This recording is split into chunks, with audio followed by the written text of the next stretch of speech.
જામનગર સહિત રાજ્ય અને દેશભરમાં માર્ગ અકસ્માતના આંકડાઓ ખૂબ જ ચિંતાજનક રીતે વધી રહ્યા છે, જેને અટકાવવા માટે સરકાર અને સંસ્થાઓ પ્રયત્નશીલ છે, જેની સાથે લોકોએ પણ ટ્રાફિકના નિયમોનું પાલન કરવું જોઈએ।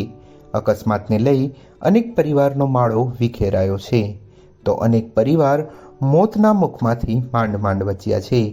આવો જ એક પરિવાર જામનગરમાં રહે છે, જેમનો દ્વારકા નજીક મોટો અકસ્માત થયા બાદ તેઓએ ટ્રાફિકને લઈ અમુક પ્રતિજ્ઞા લીધી છે। ત્યારે આવો જાણીએ વિસ્તારથી।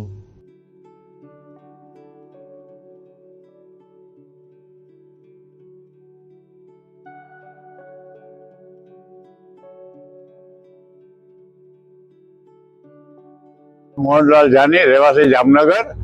આજથી 6 વર્ષ પહેલા અમે ગાડી લઈને દર્શન કરવા દ્વારકા જતા હતા અને રસ્તામાં નંદાણાના પાટિયા પાસે અમારી ગાડીનું એક બિલ નીકળી જતા ગાડીનું એક નીચે પુલથી નીચે પડી ગઈ। અમને અહીંયા લઈ આવ્યા જામનગર ખંભાળિયાથી, અને આ ગાડીમાં અમે 5 જણા હતા।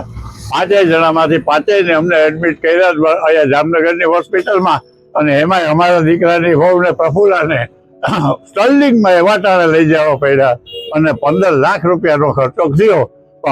મારી કહેવાનું એ છે કે જે કોઈ આપણે ગાડી હલાવીએ, અમે તો જો કે રાતના ગાડી હલવાની ના જ પાડી દીધી છે, રાતના ગાડી હલાવવાની નહીં, અને જે કોઈ નીકળે આરટીઓના પાલનનો ચુસ્ત અમલ કરે અને ગાડી ધીમી હાકે તો કોઈ જાતનો અકસ્માતનો ભય રહે નહીં અને શાંતિથી યાત્રા આપણી સફળ થાય।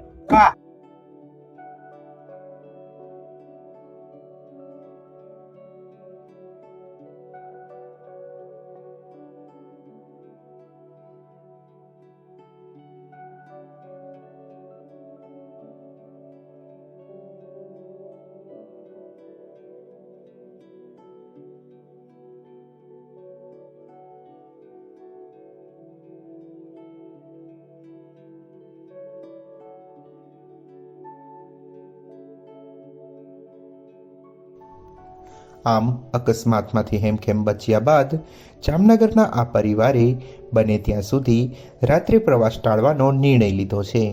એટલું જ નહીં, ટ્રાફિકના તમામ નિયમોનું પણ પાલન કરવાની પ્રતિજ્ઞા લીધી છે। એટલું જ નહીં, આ નિવૃત્ત શિક્ષકના પરિવારજનોએ પોતે તો ટ્રાફિકના નિયમોનું પાલન શરૂ કર્યું જ છે, પરંતુ અન્ય લોકોને પણ ટ્રાફિકના નિયમનું પાલન કરવા માટે અનુરોધ કરે છે। પરિવારજનો જ્યારે પણ સાથે કારમાં જાય ત્યારે સીટ બેલ્ટ સહિતના નિયમોનું પાલન અચૂકપણે કરે છે।